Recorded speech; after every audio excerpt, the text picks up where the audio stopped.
liver project 3, and start now.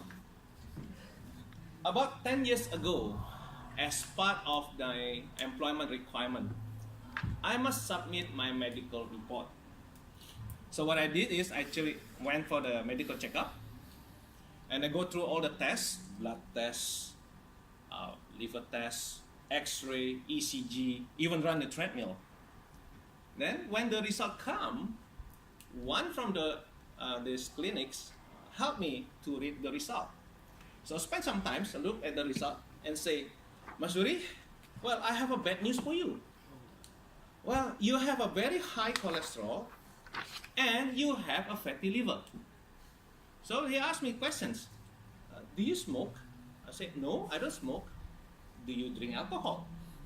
No, I don't drink alcohol at all. Even beer I can drink. So how about, do you normally eat at a hawker center?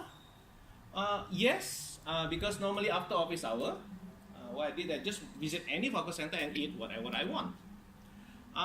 So this doctor advised me, okay, Mashuri, you have a non-alcoholic liver, fatty liver disease. Oh, okay, they call it non-alcoholic fatty liver because typically fatty liver happen if you drink alcohol. But this is because of my diet of eating oily food. So he said, nothing to worry. What you need to do a lot of exercise and cut down your oily food. All right, since that day, I pay attention to what I eat. I say goodbye to my steak. I say goodbye to Kentucky. I say goodbye to Coke. All are my favorite meal. And I start eating fruit juice. And if I go to supermarket, I'll start buying anything with the title low fat. Low fat cookie, low fat butter, low fat cheese. Anything with word low fat is a trend for me now. I do it for 6 months. Then I go back to the clinic again, just for curiosity whether I make a progress or not, right? After I'm cutting down all this fat. And do again the test, exactly the same test I did 6 months before. And the result come. And the same doctor I met, I'm glad because I see him again. Now he advised me compare the result of today and compare the result 6 months back. And he smiled to me, Mashuri, congratulations, you have a good result now. Your cholesterol are better now. But your fatty liver still remain. And actually it's increasing. So it's quite bad. So I'm wondering, so all the effort, I let go all what I like. I go with the low fat, but it doesn't change or doesn't make my liver better. So I do some study here about the liver fat, fatty liver. Sorry, the term is actually fatty liver. What is all about this? Now, based on what I found here, actually it's happened since 1970s, 1980s. At that time, the research understood there is a relationship between fat and heart disease. So at that time, during that period, 1980s, all the food industry, what they do, I start producing a low-fat food, which is become popular. So if you still remember in 1980s, food tastes like butter,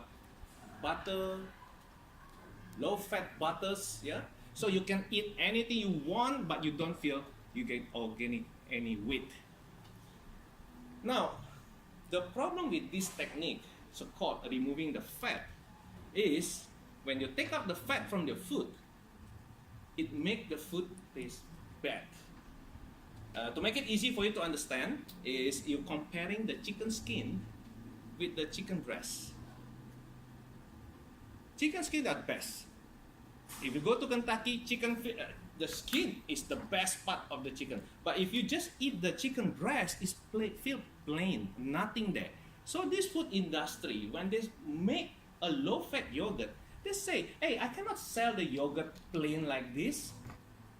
Yeah, I know it's a low fat, but if the taste no good, people will not buy. So what they do? What they do is I put sugar. Wow, it's a win-win situation here.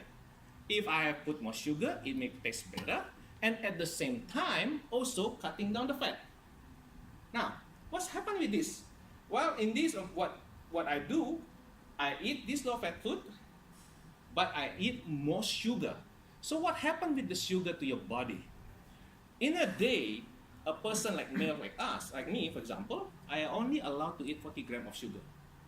For the female, it's about 25 grams. So what happens if I eat more than that? What my liver do is I turn everything I eat, it become a fat. So by consuming low fat, meanings I reduce the intake of the fat, but at the same time, I activate my engine to generate the fat here. So that explains actually why for the last 6 months, actually, I don't get any benefit for what I'm doing. Because at the same time, I'm generating a fat engine here. I turn it on. Yeah. I want to show you some video here. Thank you.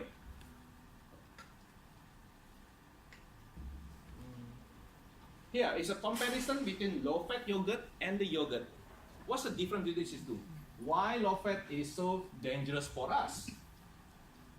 Look at the gram of the fat here. The low-fat is only 3 grams, and the normal one is what? 4.5 grams. But pay attention to one line here. This is the sugar. The low-fat has more sugar than the normal yogurt. So this is why eating low-fat yogurt actually is quite bad for me, at least in general. Same thing, remember I mentioned to you, I like the fruit juice. Example of this Tropicana juice, it's about 23 grams of sugar compared to Coca-Cola, which is have 39. So basically, this orange juice has half already of the amount of sugar than Coca-Cola. So just pay attention to here. Be careful with what you eat. So when you go to the supermarket and buy something, pay attention to this chart here. Take a look at the amount of sugar, because you do not want to end up like me, have to go to the clinic. Yeah, sorry. Okay, that's all for my presentation today. Thank you very much. Thank you for your time.